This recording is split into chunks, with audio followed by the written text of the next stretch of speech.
Old Yeller. Chapter 7. I did considerable thinking on what Lisbeth Searcy had told me about Old Yeller, and finally went and told Mamma. Why, that old rogue, she said. We'll have to try to figure some way to keep him from prowling. Everybody in the settlement will be mad at us if we don't. Somebody'll shoot him, I said. Try tying him, she said. So I tried tying him, but we didn't have any bawling wire those days, and he could chew through anything else before you could turn your back. I tied him with rope and then with big, thick rawhide string that I cut from a cowhide hanging across the top rail of the yard fence. It was the same thing in both cases. By the time I could get off to bed, he'd done chewed them in two and was gone. Let's try the corn crib, Mamma said on the third night, which was a good idea that might have worked if it hadn't been for little Arliss. I took Old Yeller out and put him in the corn crib, and the second that he heard the door shut on him, he set up a yelling and a howling that brought little Arliss on the run. Mom and I both tried to explain to him why we needed to shut the dog up, but little Arliss was too mad to listen. You can't explain things very well to somebody who's screaming his head off and chunking you with rocks as fast as he could pick them up, so that didn't work either. Well, it looks like we're stumped, Mama said. I thought for a minute and said, No, Mama, I believe we got one other chance. That's to shut him up in the same room with me and little Arliss every night. But he'll sleep in the bed with you boys, Mama said, and the first thing you know, you'll both be scratching fleas and having mange and breaking out with ringworms. No, I'll put him in a cowhide. No, I'll put him a cowhide on the floor and make him sleep there, I said. So Mama agreed, and I spread a cowhide on the floor beside our bed, and we shut Old Yeller in and didn't have a bit more trouble. Of course, Old Yeller didn't sleep on the cowhide, and once, a good while later, I did break out with a little ringworm under my left arm, but I rubbed it with turpentine just like Mama always did, and it soon went away. And after that, when we fed Old Yeller cornmeal mush or fresh meat, he ate it and did well on it and never one time bothered our chicken nest. About that time, too, the varmints got to pestering us so much that a lot of times Old Yeller and I were kept busy nearly all night long. It was the coons, mainly. The corn was ripening into roasting ears now, and the coons would come at night and strip the shucks back with their little hands and gnaw the milky kernels off the cob. Also, the watermelons were beginning to turn red inside, and the skunks would come and open up little round holes in the rinds and reach in with their 4 feet and drag out the juicy insides to eat. Sometimes coyotes would come and eat watermelons too, and now and then a deer would jump into the field and eat corn, melons, and peas. So Old Yeller and I took to sleeping in the corn patch every night. We slept on the cowhide that Yeller never would sleep on at the house. That is, we did when we got to sleep. Most of the night, we'd be up fighting coons. We slept out in the middle of the patch where Yeller could scent a coon clear to the fence on every side. We'd lie there on the cowhide and look up at the stars and listen to the warm night breeze rustling the corn blades. Sometimes I'd wonder what the stars were and what kept them hanging up there so high and bright, and if Papa, way off up yonder in Kansas, could see the same stars I could see. I was getting mighty lonesome to see Papa. With the help of Old Yeller, I was taking care of things all right, but I was sure beginning to wish that he'd come back home. Then I'd think a while about the time when I'd get big enough to go off on a cow drive myself, riding my own horse, and see all the big new country of plains and creeks and rivers and mountains and timber and new towns and Indian camps. Then finally, just about the time I started drifting off to sleep, I'd hear Old Yeller rise to his feet and go padding off through the corn. A minute later, his yelling bay would lift from some part of the corn patch, and I'd hear the fighting squall of some coon caught stealing corn. Then I'd jump to my feet and go running through the corn, shouting encouragement to Old Yeller. Get him, Yeller, I'd holler. Tear him up. And that's what Old Yeller would be trying to do. But a boar coon isn't an easy thing to tear up. For one thing, he'll fight you from sundown to sunup. He's not big for size, but the longer you fight him, the bigger he seems to get. He fights you with all 4 feet and every tooth in his head and enough courage for an animal 5 times his size.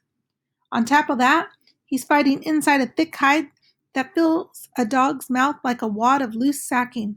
The dog has a hard time ever really biting him. He just squirms and twists around inside that hide, and won't quit fighting even after the dog's got enough and is ready to throw the fight to him. Plenty of times Papa and I had seen a boar coon whip Belle, run him off, then turn on us and chase us clear out of a cornfield. It was easy for me to go running through the dark cornfields yelling for Old Yeller to tear up a thieving coon, but it wasn't easy for Old Yeller to do it. He'd be yelling and the coon would be squalling and they'd go wallowing and clawing and threshing through the corn, popping the stalks as they broke them off, making such an uproar in the night that it sounded like murder. But generally, when the fight was all over, the coon went one way and Old Yeller the other, both of them pretty well satisfied to call it quits. We didn't get much sleep of a night while all this was going on, but we had us a good time and saved the corn from the coons. The only real bad part of it was the skunks. What with all that racket we made coon fighting, the skunks didn't come often, but when one did come, we were in a mess. Old Yeller could handle a skunk easy enough. All he had to do was rush in, grab it by the head, and give it a good shaking. That would break the skunk's neck, but it wouldn't end the trouble, because not even a hoot owl can kill a skunk without getting sprayed with his scent. And skunk scent is a smell that won't quit. And every skunk killing, Old Yeller would get so sick that he could hardly stand it. He'd snort and drool and slobber and vomit. He'd roll and wallow in the dirt and go dragging his body through tall weeds, trying to get the scent off, but he couldn't. Then finally, he'd give up and come lie down on the cowhide with me, and of course he'd smell so bad that I couldn't stand him and have to go off and try to sleep somewhere else. Then he'd follow me and get his feelings hurt because I wouldn't let him sleep with me. Papa always said that breathing skunk scent was the best way in the world to cure a head cold. But this was summertime, when Old Yeller and I didn't have head colds. We would just as soon that the skunks stayed out of the watermelons and let us alone.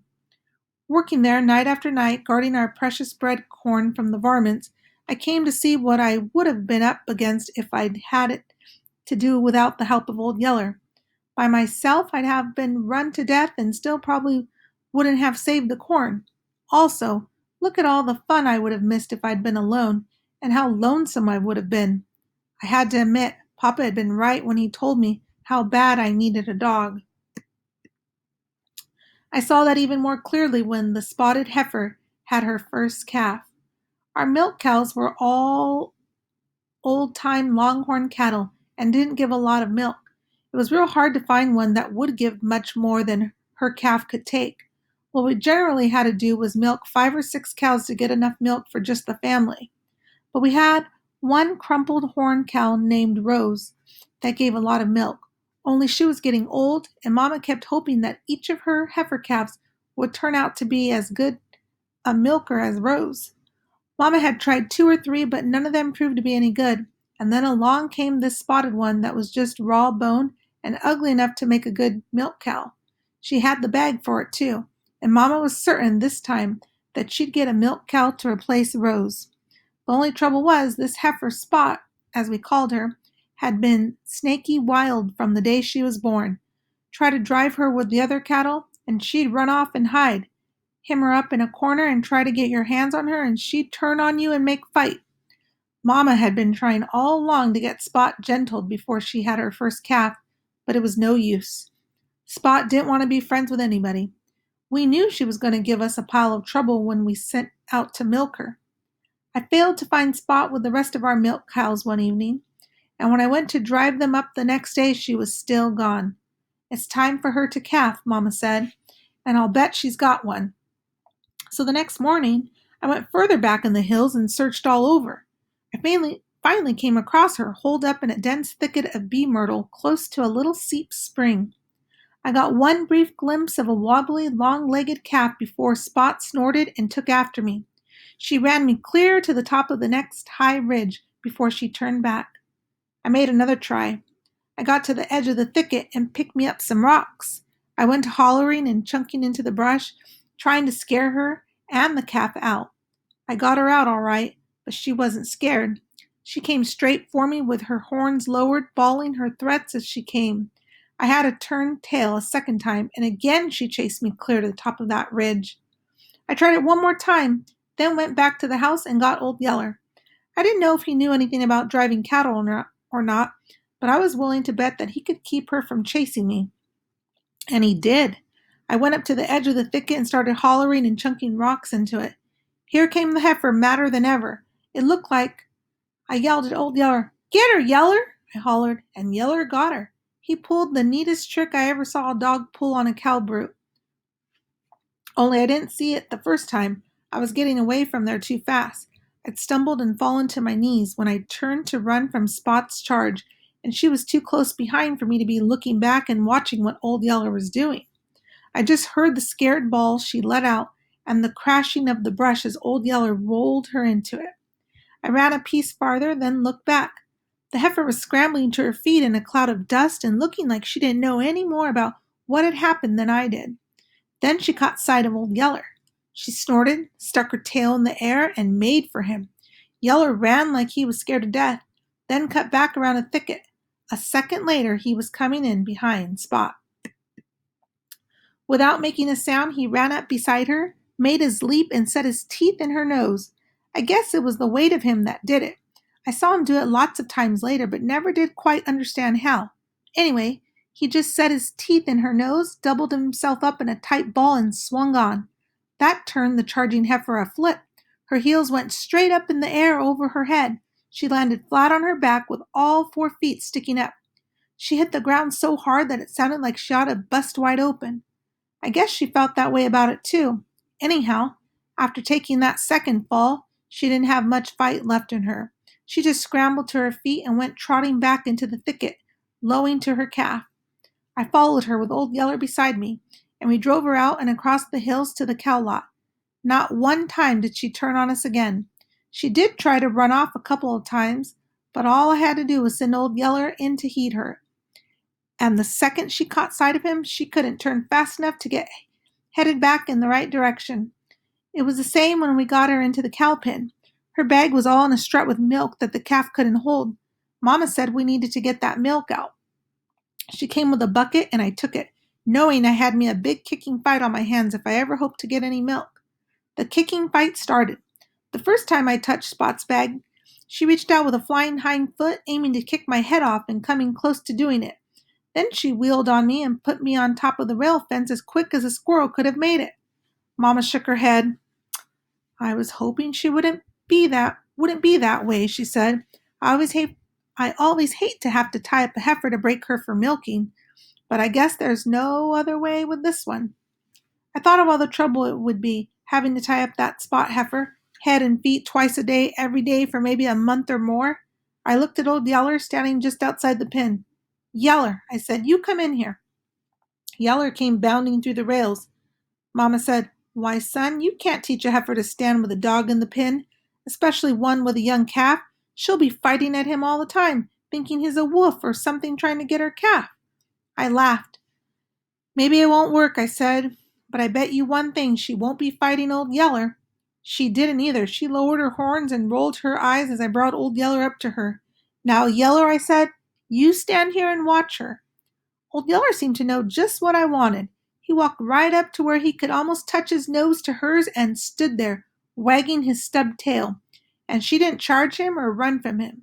All she did was stand there and sort of tremble.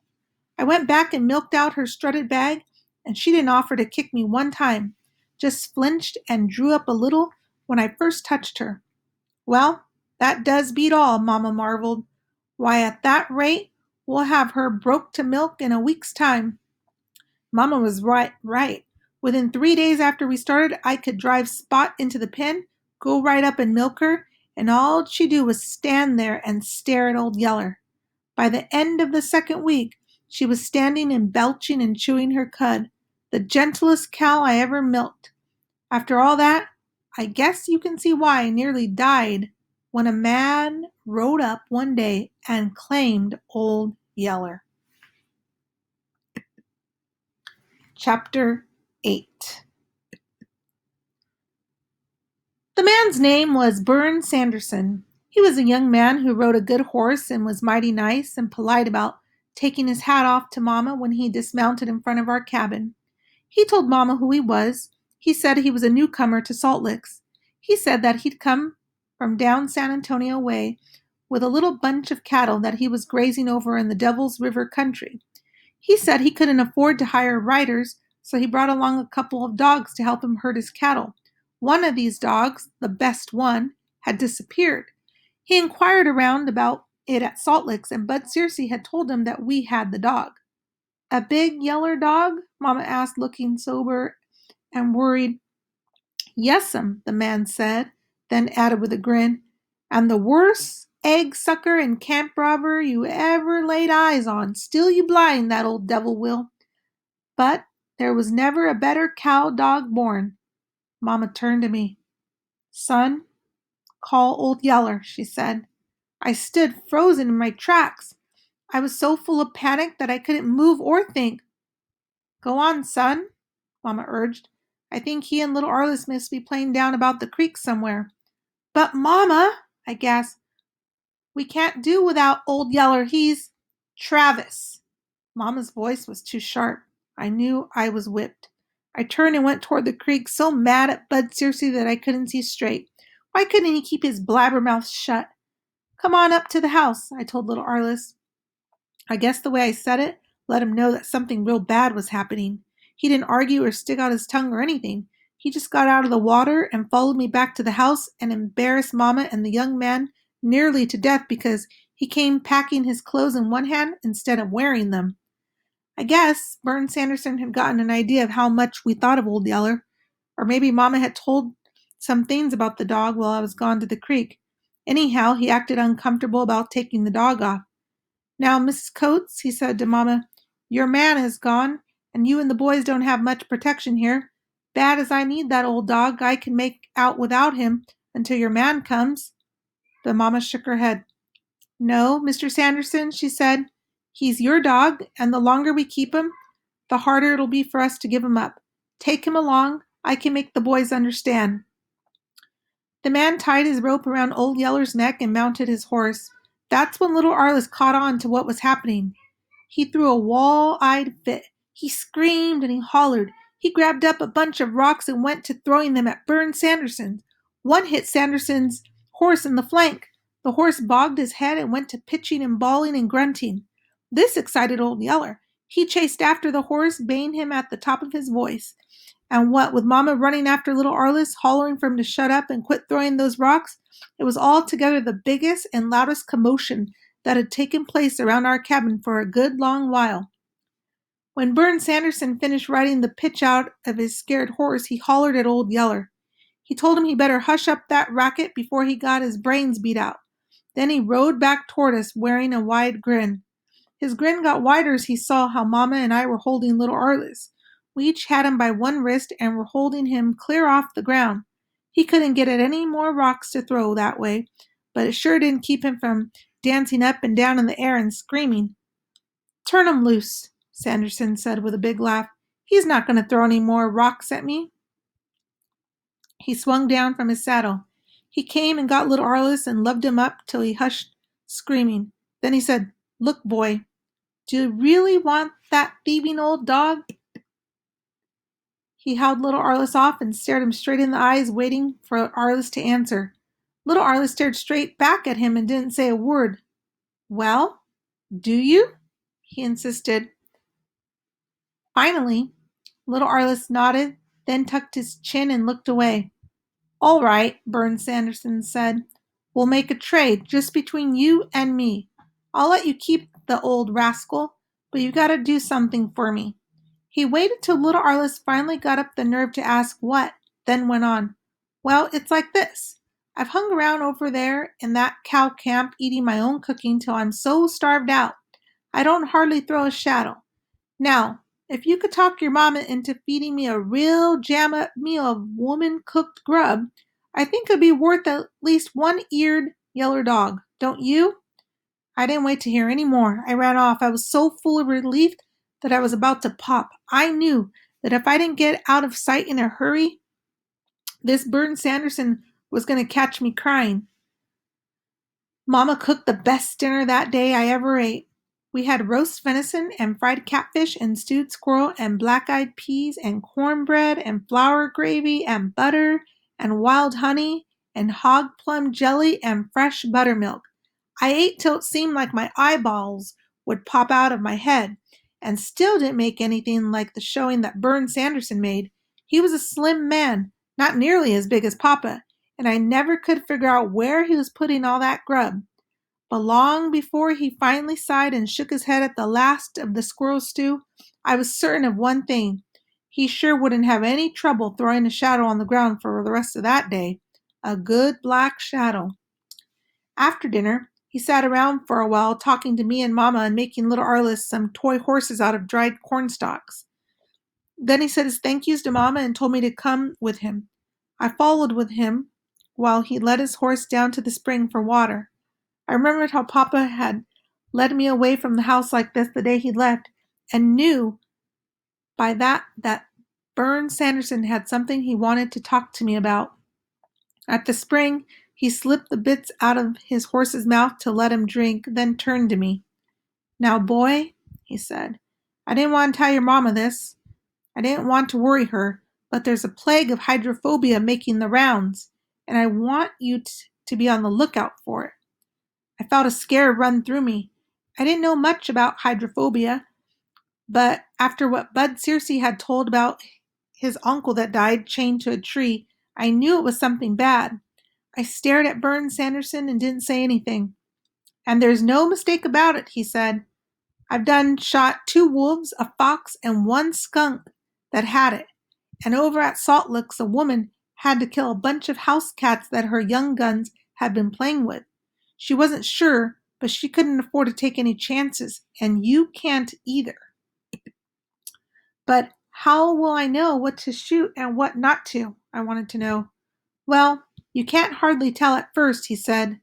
Not until they've already gone to foaming at the mouth and are reeling with the blind staggers.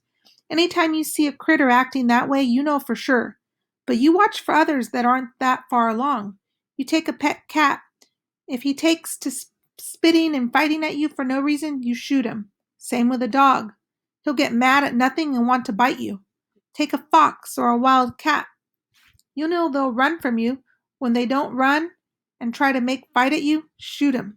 Shoot anything that acts unnatural, and don't fool around about it. It's too late after that. They've already bitten or scratched you. Talk like that made my heart jump up in my throat till I could hardly get my breath. I looked down at the ground and went to kicking around some rocks. You're not scared, are you, boy? I'm only telling you because I know your papa left you in charge of things. I know you can handle whatever comes up. I'm just telling you to watch close and not let anything get to you or your folks with hydrophobia. Think you can do it? I swallowed. I can do it, I told him. I'm not scared. The sternness left Bern Sanderson's face. He put a hand on my shoulder, just as Papa had the day he left. Good boy, he said. That's the way a man talks. Then he gripped my shoulder real tight, mounted his horse, and rode off through the brush. And I was so scared and mixed up about the danger of hydrophobia that it was clear into the next day before I even thought about thanking him for giving us Old Yeller.